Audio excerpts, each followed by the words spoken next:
A phrase that alone causes chills and discomfort encapsulates a dark reality that unfolded in the isolated swamps of Humphreys County, Mississippi, during the 1960s. He had children with his own grandmother. Revealed to be the sickest family scandal in Mississippi's history, the first rumors about the Caldwell family began to circulate within the small community of Belwan during the summer of 1962.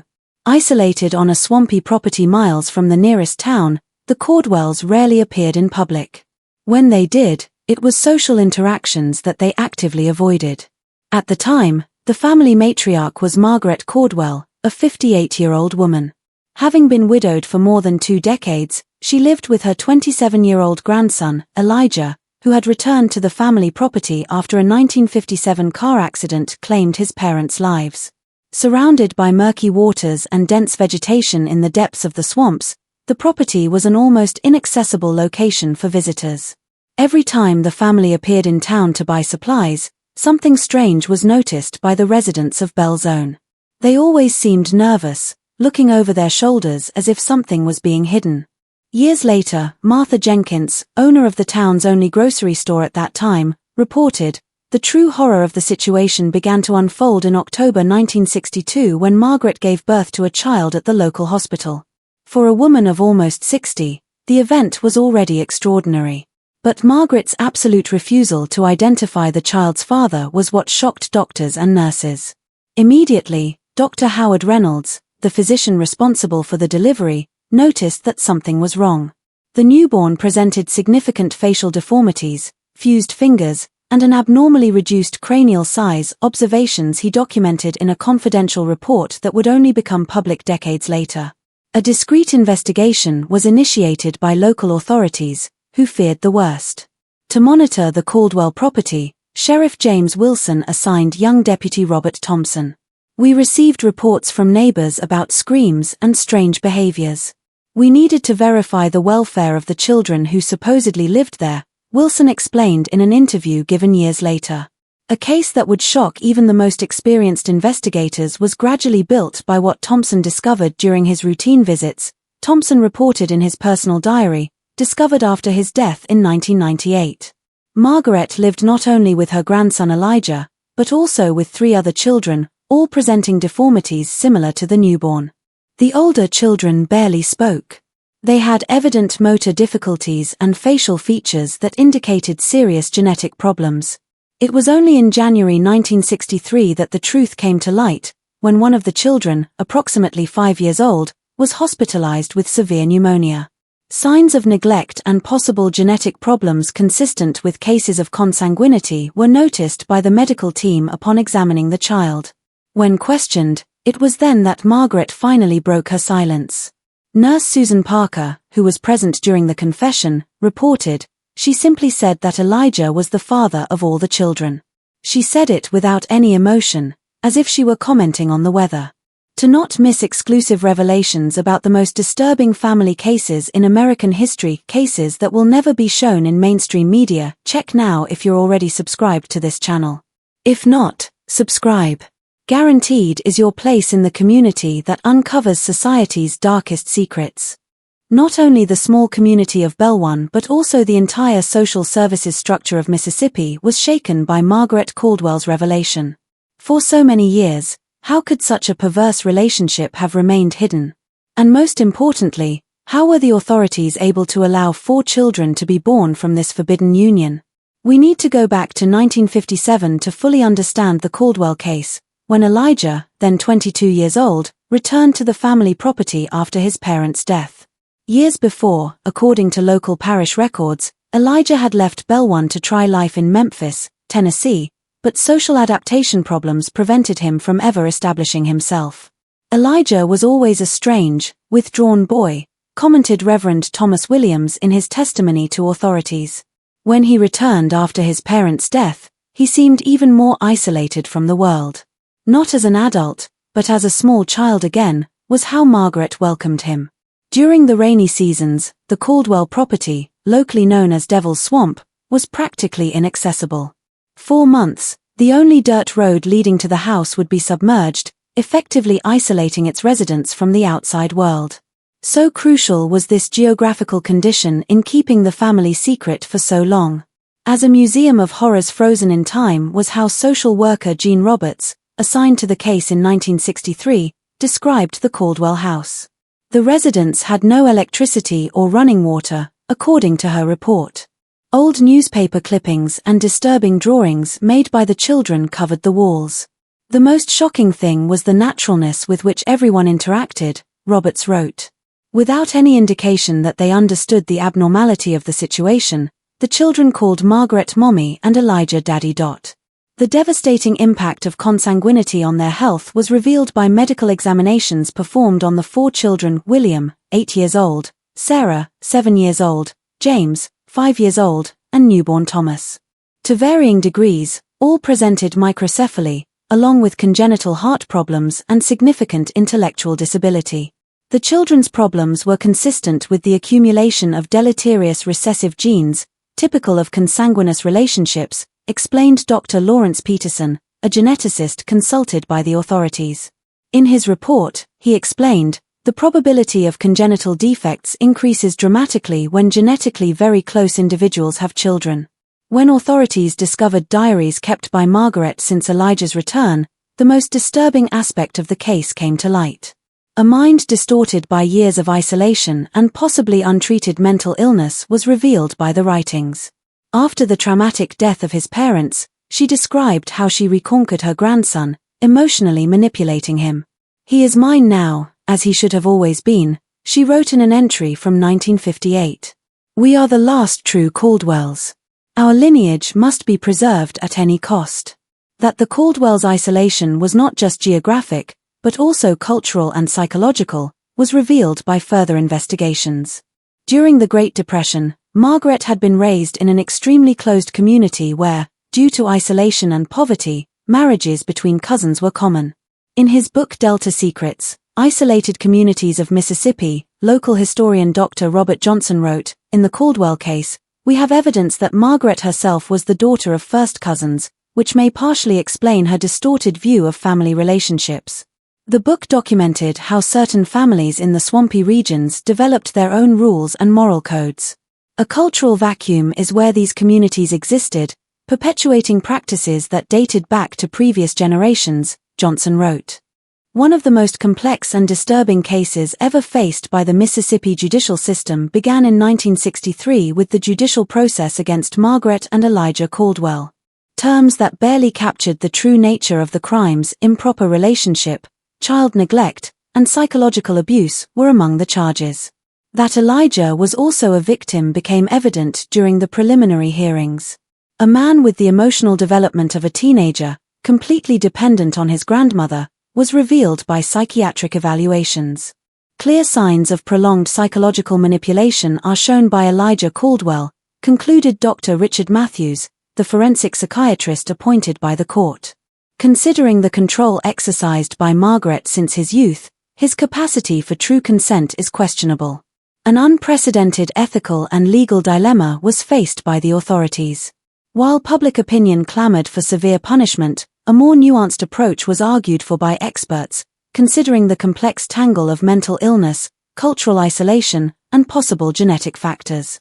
To protect the children's identities, the trial was held behind closed doors. Throughout the process, Margaret, then 59, remained impassive, refusing to show remorse. She genuinely believed she was protecting her family lineage, explained Dr. Elizabeth Parker, the psychologist who evaluated her. In her distorted mind, a kind of sacred duty was being fulfilled to preserve what she called the pure blood of the Caldwells. When the Washington Post published an investigative report on the horror in the Mississippi swamps, national notoriety was gained. While careful not to reveal identifying details, the article exposed the systemic failures that allowed the situation to persist. How can a family isolate themselves so completely in the middle of the 20th century? The article questioned. Where were the neighbors, social services, local authorities before 4 innocent children were born condemned to a life of suffering? Central in discussions about the case became the question of community responsibility. Many Bellone residents later admitted that strange behaviors from the family had been noticed, but they chose not to interfere. Here in Mississippi, We learn from an early age not to meddle in other people's business, an anonymous resident explained to the Post. Now, I wonder how many other families like the Caldwells still exist hidden in the swamps and mountains. And you who are watching this video now, can you imagine the isolation and silent terror experienced by these children? If your heart was touched by this case, type in the comments, "No child deserves to live in darkness." The memory of these victims is kept alive by your comment, and awareness about the importance of community vigilance is raised. A primary concern for the authorities became the fate of the 4 Caldwell children. To determine the best course of action, child development specialists were consulted. Additional trauma could be caused by separating the siblings, but finding an adoptive home willing to accept 4 children with significant special needs was what keeping them together meant. Intensively with the children during this transition period worked Dr. Catherine Stevens, a specialist in childhood trauma. Despite everything they suffered, a deep connection with each other was demonstrated by them, she reported. For her younger brothers, Sarah in particular assumed the role of protector, demonstrating remarkable resilience. An important precedent for how the Mississippi judicial and social assistance system would handle similar cases in the future was established by the case. New policies were implemented to improve monitoring of isolated families, and social worker training was expanded. Reflecting the case's unprecedented complexity, the trial concluded in September 1963 with a verdict. On all charges, Margaret was found guilty and sentenced to 30 years in prison without the possibility of parole. Due to his mental condition, Elijah was declared unable to respond criminally and sent for treatment at a state psychiatric institution. A failure not just of 2 individuals, but of an entire society that allowed such horror to occur under our noses, is what this case represents, declared Judge Harold Thompson in pronouncing the sentence. About the dangers of extreme isolation and community indifference, let it serve as a warning. Just beginning to unfold was the true legacy of the Caldwell case, as experts tried to better understand the consequences of consanguinity. One of the first comprehensive studies on the biological effects of extreme consanguinity in the United States was created by the medical team from the University of Mississippi, led by Dr. Walter Reynolds, who meticulously documented the children's conditions. In his study published in 1965, Dr. Reynolds explained, a spectrum of anomalies consistent with homozygosity of deleterious recessive genes was presented by the children. Beyond the evident physical deformities, cognitive impairment to different degrees, cardiovascular problems, and increased susceptibility to infections were demonstrated by all. The least severe condition was presented by Sarah, the second child. From frequent seizures and progressive visual impairment suffered William, the oldest. Chronic respiratory problems were struggled with by James, while the most serious consequences were faced by the youngest, Thomas, including severe cardiac malformation that required frequent surgical interventions. For how the system had failed these children, the state of Mississippi faced severe criticism.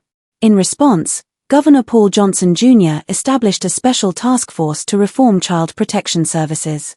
Systemic failures that we can no longer ignore were exposed by the Caldwell case, the governor declared in an official statement. Protection is deserved by every child in Mississippi, no matter how remote their home. A generation of social workers, doctors, and researchers was inspired by the story of the Caldwell family to deepen understanding about the consequences of consanguinity. Dr. Mary Williams, a geneticist from Harvard University who studied the case, explained, the probability that harmful recessive genes will manifest increases dramatically when genetically very close individuals have children. In the Caldwell case, magnified by generations of isolation, we saw this, resulting in a devastating concentration of deleterious genes. That the Caldwell's isolation did not begin with Margaret, but dated back to at least 3 previous generations, was revealed by family records recovered from the swampy property, with evidence of marriages between cousins since the 1870s. A case study on how geographical isolation can lead to genetic isolation is represented by the Caldwells, observed Dr. James Peterson, a cultural anthropologist.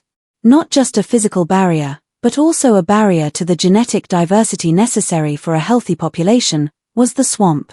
The challenge of integration into a society from which they had been completely isolated was faced by the 4 Caldwell children.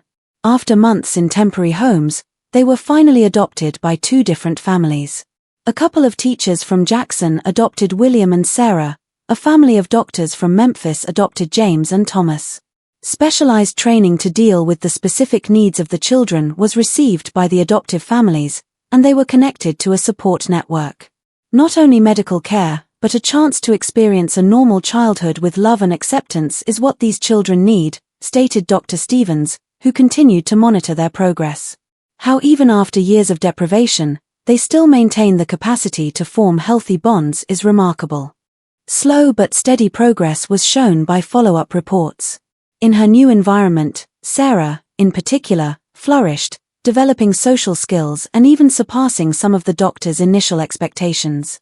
An unexpected twist was brought to the Caldwell case in the autumn of 1978 when Margaret, after 15 years of incarceration, died in the Mississippi State Penitentiary.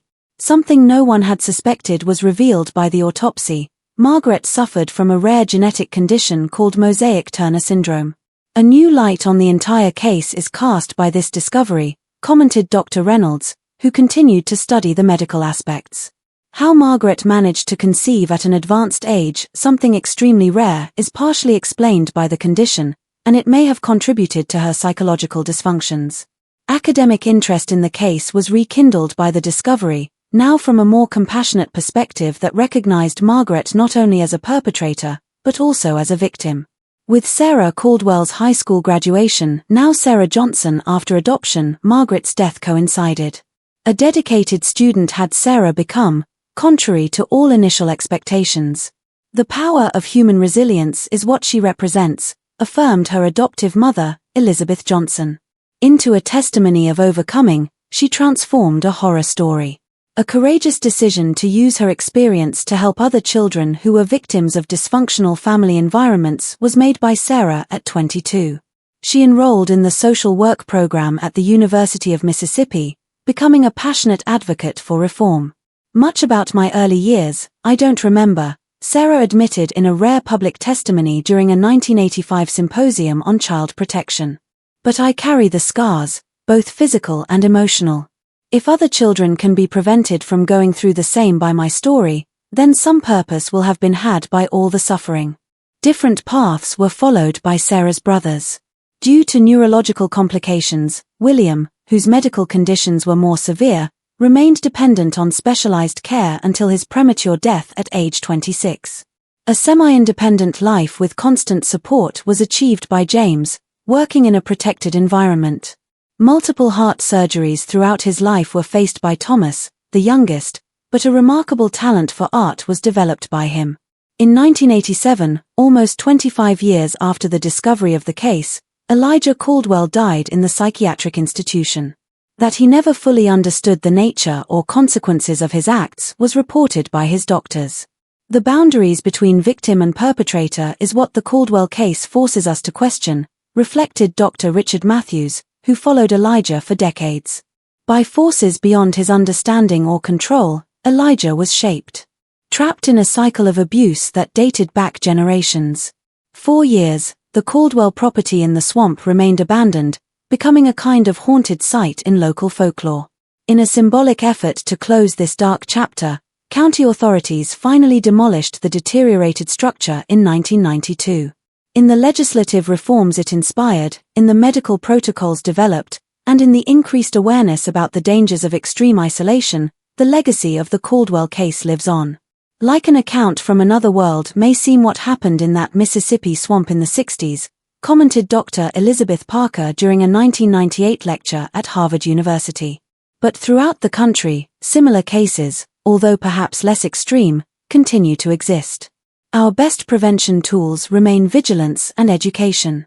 To this cause, Sarah Caldwell Johnson dedicated her professional life, establishing the New Beginnings Foundation in 1995. The chance to write their own story, free from the errors and traumas of previous generations, is what every child deserves, declared Sarah upon receiving the Mississippi State Humanitarian Award in 2001. By our past or our genetics, we are not defined, but by the choices we make when we finally gain the freedom to choose. Something positive was eventually generated by the Caldwell case, with all its horror and tragedy. a deeper understanding of the effects of consanguinity, significant reforms, and a powerful voice for the voiceless through Sarah. If you watched until here, it's because this story is liked by you. "I watched until here" is what you should leave in a comment, so I can get to know who really likes the stories on this channel. To access more exclusive cases like this, don't forget to subscribe. With someone you know would also be interested, take a moment to like this video and share it. To continue revealing these obscure secrets of American history that deserve to be told, each subscription, like and share helps us.